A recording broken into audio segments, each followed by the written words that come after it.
बाबू जब लौंडा लोग आता था तो उन्हीं की जो साड़ी होके न साड़ी उस साड़ी एड़ी तक ना रहे कहाँ तक रहे उस साड़ी हमेशा ठेहुना तक रहे ठेहुना तक ना रहे ब्यास पहले कंपनी वैसा निकालते रहे आधा कटी कट ओ घरे तो तार जन्म करम ना भई रहे। अच्छा हमार जन्म कर्म ना भरे जामर रहे 1942 कहीं गांधी जी जोरे घूमल बनी आजादी खातिर। अच्छा गांधी जी जो घूमल बा जब वो लोग आवे तो जैसे जैसे ठेका बाजे उन्हीं के कदम बढ़े वैसे ठेका बाजे कैसे आज चलो सब बबुआ गाना हो कैसे हो डीजे मजा ले बा कोई भी जग होई ओए चाहे केहू के घर में नया पत्तो आइल होखे चाहे केहू के बेटा जामल होखे तो जानत तो आजकल के सिस्टम का हो गइल बा कोई भी शुभ काम होगा ओके तो नचनिया लोग जरूर है हां जी नचनिया लोग ये निर्मला जी ई अगर ना है सो तो लोग कही के मारा गो नहीं लिखे जमो कतनो निमन गाली लेकिन आज से 50 साल पहले सिस्टम ना रहे काहे आज से 50 साल पहले यानी के जन्म करम ना भई रहे जन्म कर्म भई रहे मलिका हां 27 में रही रुक हमरा के बोले दो हल्ला करता सो ए बाबू आज से 50 साल पहले कोई भी शुभ काम होता था तो कौन आता था के सबसे पहले के आवे सबसे पहले टेंट पंडाल ले आवे ना टेंट पंडाल लोग आवे लेकिन ओकरो से पहले के हुआ आवे के आवे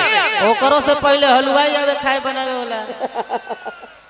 अब हम बोल ली हम ना बोले हम इशारा में बतावता नहीं कोई भी शुभ काम हो कोई भी शुभ काम तो सबसे पहले कौन आता था के काम के शुभ बनावे खातिर इशारा में बताओ तुम सब कैसे कोरस से रिटर्निंग में उठा दो उठावा भैया वाई आए हाय वाह वाह वाह भैया जी वाह लौंडा आवतल ले हस आ लौंडा ऐसे ना आवस कैसे लंदन के आवे में भाव होके कैसे लौंडा आवसर बाबा कैसे हो वाह धन है गुरुजी धन है वाह वाह भैया जी वाह ए भैया जी तने घुमा हाय हाय हाय हाय हाय वाह क्या लग रही हो जान तनी कैसा लगा तनी कैसा तार बढ़ के मैं नहीं ना तार फूफा लेको कैसा लगा तनी बोल जान तनी कैसा लगा तनी कैसा ओई रामा मार दूंगा हां ए बाबू जब लौंडा लोग आता था तो उन्हीं की जो साड़ी होके न साड़ी उस साड़ी एड़ी तक ना रहे कहाँ तक रहे उस साड़ी हमेशा ठेहुना तक रहे ठेहुना तक ना रहे ब्यास पहले कंपनी वैसा निकालते रहे आधा कटी कट ओ घरे तो तार जन्म करम ना भई रहे। अच्छा हमार जन्म कर्म ना भरे जामर रहे 1942 कहीं गांधी जी जोरे घूमल बनी आजादी खातिर। अच्छा गांधी जी जो घूमल बा जब वो लोग आवे तो जैसे जैसे ठेका बाजे उन्हीं के कदम बढ़े वैसे ठेका बाजे कैसे आज चलो सब बबुआ गाना हो कैसे हो ए बात पर ध्यान दिया लोग चल लो डीजे मजा ले बा गाना तो रात भर होई लेकिन अभी मजा चले लो ध्यान दिया प्रियंका जी हां जी आ काव्या ऐसा कब कब तू ड्रेस पहन ले तड़ सके लगा तड़ सन गोही में कहू अरे तनिका सब मंच पर निर्मला जी लेकर साड़ी पहन के आवे सही बात है ठिम तहार निमन लगता हां जी हाँ नाची आओ ना हिला लो तू ए बाबा चलो सा तो ढोलकिया बाजे कैसे डीजे डीजे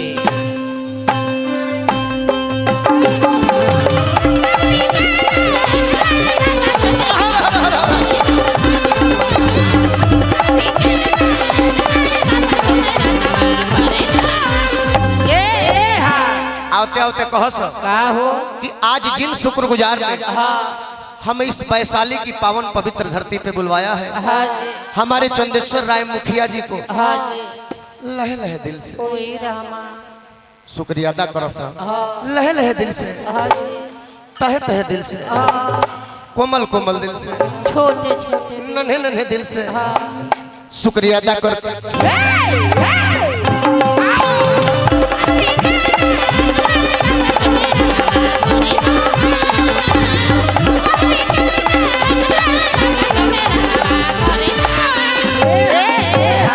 अतने ना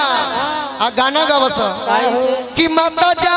की पार्वती हरे पिता महादेव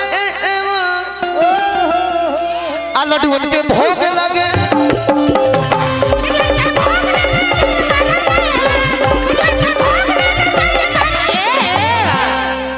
कुछ गो नहीं शांति से सुनला में मजा देला है ना। सुन ऐसे के गावेला ठेका चलत रहे थे ऐसे के गावेला आरा मीठा मीठा मीठा मीठा आरा बलिया बगसर माने हर जगह के गौन हियार ऐसे गई है। लेकिन छपरा जिला है जीवो तो छपरा जिला के गौन हियार लोग कहीं हो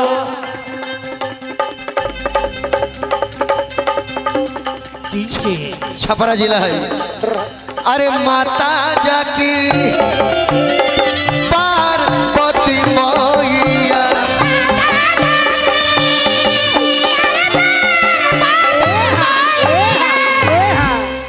अच्छा होने से कुछ आदमी बैठ जाए तो वजिया तनी बहरी आई मेरे भाई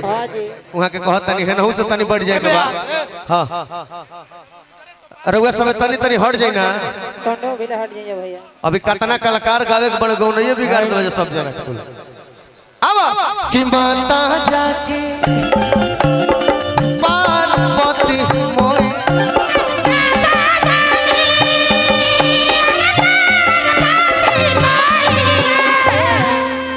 हर माता जाके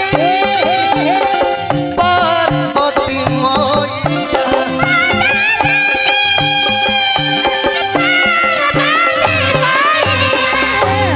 माता जाकी पार माता जाकी पार आई में कृष्ण कन्हैया लाल खाती एक लाइन कह दिया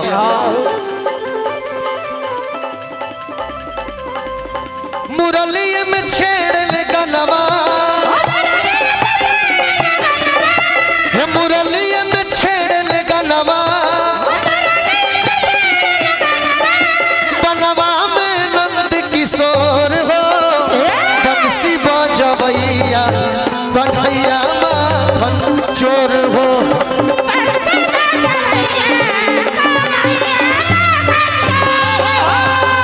बंसी बजवैया कन्हैया माखन चोर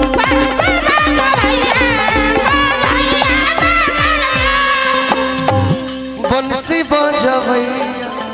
कन्हैया माखन बंसी बजवैया कन्हैया माखन बंसी बजवैया कन्हैया माखन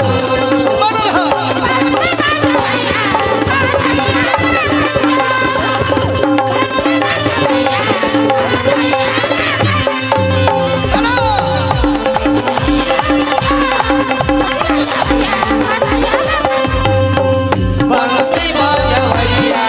कन्हैया माखन